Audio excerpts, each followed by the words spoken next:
ರಾಜ್ಯ ಕಾಂಗ್ರೆಸ್ನಲ್ಲಿ ನವೆಂಬರ್ ಕ್ರಾಂತಿ ನಡೆಯೋದು ಫೇಕ್ಸ್. ಕುರ್ಚಿಗಾಗಿ ಒಂದ್ ಕಡೆ ಸಿಎಂ ಡಿಸಿಎಂ ನಡುವೆ ದೊಡ್ಡ ಮಟ್ಟದ ಫೈಟ್ ನಡೀತಾ ಇದೆ.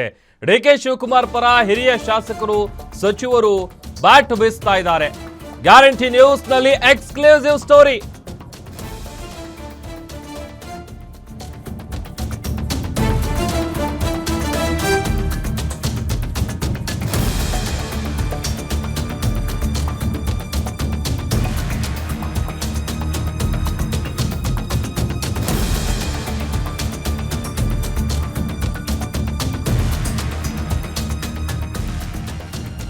ರಾಜ್ಯ ಕಾಂಗ್ರೆಸ್ನಲ್ಲಿ ನವೆಂಬರ್ ಕ್ರಾಂತಿ ನಡೆಯೋದು ನಿಶ್ಚಿತ.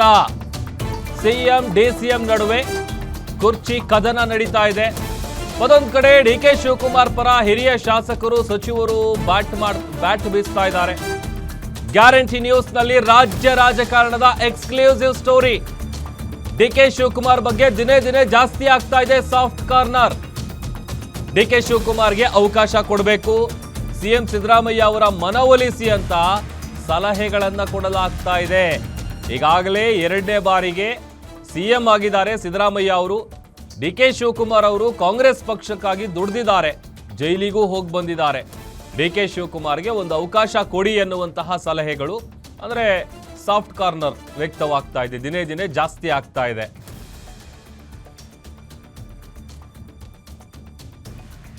ಈ ಬಗ್ಗೆ ಮತ್ತಷ್ಟು ಡೀಟೇಲ್ಸ್ ಅನ್ನ ಕೊಡ್ತಾರೆ ನಮ್ಮ political bureau head Maruti Pavagada ದೂರವಾಣಿ ಸಂಪರ್ಕದಲ್ಲಿ ಜಾಯ್ನ್ ಆಗಿದ್ದಾರೆ. ಮಾರುತಿ, ರಾಜ್ಯ ಕಾಂಗ್ರೆಸ್ನಲ್ಲಿ ಕ್ರಾಂತಿ ನಡೆಯಲ್ಲ, ಭ್ರಾಂತಿನೂ ಆಗಲ್ಲ ಅನ್ನುವಂಥ ಹೇಳಿಕೆಗಳನ್ನ ಹೊರತುಪಡಿಸಿದ್ರು ಕೂಡ ಆ ಥರದ ಒಂದಷ್ಟು ಸೂಚನೆಗಳು ಸಿಗ್ತಾ ಇದೆ. ದಿನೇ ದಿನೇ ಡಿ ಕೆ ಶಿವಕುಮಾರ್ ಪರ ಸಾಫ್ಟ್ ಕಾರ್ನರ್ ಜಾಸ್ತಿ ಆಗ್ತಾ ಇದೆ. ನವೆಂಬರ್ 21ನೇ ತಾರೀಕು ಸಿದ್ದರಾಮಯ್ಯ ಅವರು ಮುಖ್ಯಮಂತ್ರಿ ಆಗಿ 2.5 ವರ್ಷ ಕಂಪ್ಲೀಟ್ ಆಗ್ತದೆ. ಈ ಹಿನ್ನೆಲೆಯಲ್ಲೇ ಡಿ ಕೆ ಶಿವಕುಮಾರ್ ಅವರ ಬಣದಲ್ಲಿ ಬಹಳಷ್ಟು ಜೋರಾಗಿ ಚರ್ಚೆ ಆಗ್ತಾ ಇರೋದು 2.5 ವರ್ಷದ ಬಳಿಕ ಡಿ ಕೆ ಶಿವಕುಮಾರ್ ಅವರು ಮುಖ್ಯಮಂತ್ರಿ ಆಗ್ತಾರೆ ಅಂತ. ಇದು ಇವತ್ತು ನಿನ್ನೆಯಿಂದ ಚರ್ಚೆ ಆಗ್ತಿರೋದಲ್ಲ. 2023ರಲ್ಲಿ ದೆಹಲಿಯಲ್ಲಿ ಸಿದ್ದರಾಮಯ್ಯ ಮತ್ತೆ ಡಿ ಕೆ ಶಿವಕುಮಾರ್ ಅವರನ್ನ ಕೂರಿಸ್ಕೊಂಡು ಕಾಂಗ್ರೆಸ್ ಹೈಕಮಾಂಡ್ ಈ ಸೂಚನೆಯನ್ನ ಉಭಯ ನಾಯಕರು ಕೂಡ ಕೊಟ್ಟಿತ್ತು. ಹೀಗಾಗಿ ನವೆಂಬರ್ 21ಕ್ಕೆ ಸಿದ್ದರಾಮಯ್ಯ ಅವರು ಆ ಸ್ಥಾನವನ್ನ ಡಿ ಕೆ ಶಿವಕುಮಾರ್ ಅವ್ರಿಗೆ ಬಿಟ್ಕೊಡ್ತಾರೆ ಅನ್ನುವಂತಹ ಒಂದು ಬಲವಾದಂತಹ ಒಂದು ಚರ್ಚೆ ಆಗ್ತಾ ಇರುವಂತದ್ದು. ಆದ್ರೆ ಇದಕ್ಕೆ ತದ್ವಿರುದ್ಧವಾದಂತಹ ಒಂದು ಚರ್ಚೆ ಸಿದ್ದರಾಮಯ್ಯ ಅವರ ಬಣದಲ್ಲಿ ಆಗ್ತಾ ಇದೆ. ಸಿದ್ದರಾಮಯ್ಯ ಅವರ ಪರವಾಗಿ ಹಲವು ಹಿರಿಯ ಸಚಿವರು ಕೂಡ ಮಾತಾಡ್ತಾ ಇದ್ದಾರೆ, ಶಾಸಕರು ಕೂಡ ಮಾತಾಡ್ತಾ ಇದ್ದಾರೆ. ಪೂರ್ಣಾವಧಿ ಸಿಎಂ ನಾವು ಆಯ್ಕೆ ಮಾಡುವಂತ ಒಂದು ಸಂದರ್ಭದಲ್ಲಿ ಅವ್ರಿಗೆ 5 ವರ್ಷದ ಸಿಎಂ ಆಗಿ ಆಯ್ಕೆ ಮಾಡಿದ್ವಿ ಅಂತ.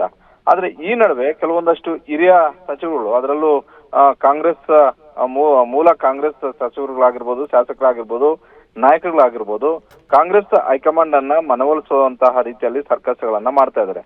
ಡಿ ಕೆ ಶಿವಕುಮಾರ್ ಅವರು ಕೆಪಿಸಿಸಿ ಅಧ್ಯಕ್ಷರಾದ ಬಳಿಕವೇ ಅಂದು ಇದ್ದಂತಹ ಬಿಜೆಪಿ ಸರ್ಕಾರದ ವಿರುದ್ಧ ಪ್ರತಿ ಅಸ್ತ್ರವನ್ನು ಕೂಡ ಬಹಳಷ್ಟು ಯಶಸ್ವಿಯಾಗಿ ಬಳಸ್ಕೊಂಡ್ರು. ಬೂತ್ ಮಟ್ಟದಿಂದ ಹಿಡಿದು ರಾಜ್ಯ ಮಟ್ಟದವರೆಗೂ ಕೂಡ ಪಕ್ಷ ಸಂಘಟನೆ ಮಾಡೋದ್ರಲ್ಲಿ ಡಿ ಕೆ ಶಿವಕುಮಾರ್ ಅವರ ಪಾತ್ರ ಇದೆ.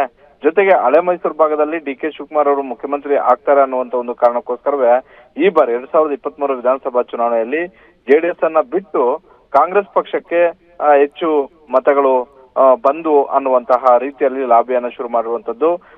ಜೊತೆಗೆ ರಾಜಸ್ಥಾನ ಸೇರಿದಂತೆ ಬೇರೆ ಬೇರೆ ರಾಜ್ಯಗಳ ಟಾಸ್ಕ್ ಅನ್ನ ಕೊಟ್ಟಾಗ ಡಿ ಕೆ ಶಿವಕುಮಾರ್ ಅವರು ಯಶಸ್ವಿಯಾಗಿ ನಿಭಾಯಿಸಿದ್ದಾರೆ. ಆ ಕಾರಣಕ್ಕೋಸ್ಕರವೇ ಅದರಲ್ಲೂ ಗುಜರಾತ್ ಶಾಸಕರನ್ನ ರಾಜ್ಯದಲ್ಲಿ ಕರೆತಂದು ಇಲ್ಲಿ ಇರಿಸಿಕೊಂಡಿದ್ದರ ಪರಿಣಾಮವಾಗಿ ಅವರು ಬೇರೆ ಬೇರೆ ಸಂಸ್ಥೆಗಳ ತನಿಖೆಗೂ ಕೂಡ ಒಳಪಡಬೇಕಾಯ್ತು.